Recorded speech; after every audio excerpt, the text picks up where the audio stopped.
திராவிட முன்னேற்றக் கழகத்தை அழிக்க முடியுமா? முடியும். மக்களால் இது சாத்தியம். இதுவே ஜனநாயகத்தின் சிறப்பு. ஆனாலும் மக்கள் விரும்புவது அழிவு அல்ல. மக்கள் அழிக்கவும் விரும்புகிறது இல்லை. மக்கள் விரும்புகிறது புதியதொரு சமுதாயம்.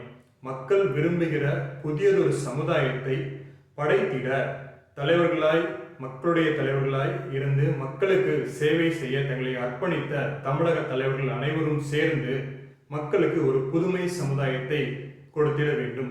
அந்த சமுதாயத்தில் நன்மை பெருகெடுத்து இருக்க வேண்டும். ஒரு பூரண சமுதாயத்தோடு மக்கள் அனைவரும் சமாதானத்தோடு அன்போடு இந்த சமுதாயம் ஒரு நிலை பெற்ற ஒரு திருப்தியான ஒரு வாழ்க்கை மக்கள் வாழ்வதற்கு ஏற்றதொரு சமுதாயத்தை உருவாக்க வேண்டும். தலைவர்கள், அரசியல் தலைவர்கள் தங்களுடைய பிரிவினைகளையும் தங்களுடைய வேற்றுமைகளையும் தவிர்த்து ஒதுக்கி வைத்துவிட்டு ஒரு புதுமையான ஒரு சமுதாயத்தை உருவாக்க ஒன்று சேர வேண்டும். இது காலத்தின் கட்டாயம்.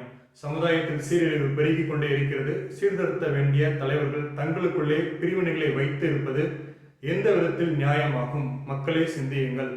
நம்மை ஆளுகின்ற, நம்மை ஆள நினைக்கின்ற, மக்களுக்கு இன்று சேவை செய்ய நினைக்கின்ற, சேவை செய்ய விரும்புகிற தலைவர்கள் அனைவரிடத்திலும் உங்களுடைய கேள்விகளை முன்வைத்து அவர்களுக்கு தேவையான அறிவுரைகளை மக்களாகிய நாம் எடுத்துரைத்து மக்களாகிய நாமும் நம்முடைய தலைவர்களும் சிறப்பாய் நம்முடைய தமிழ்நாட்டில் வாழ்ந்திட வழி செய்வோமாக.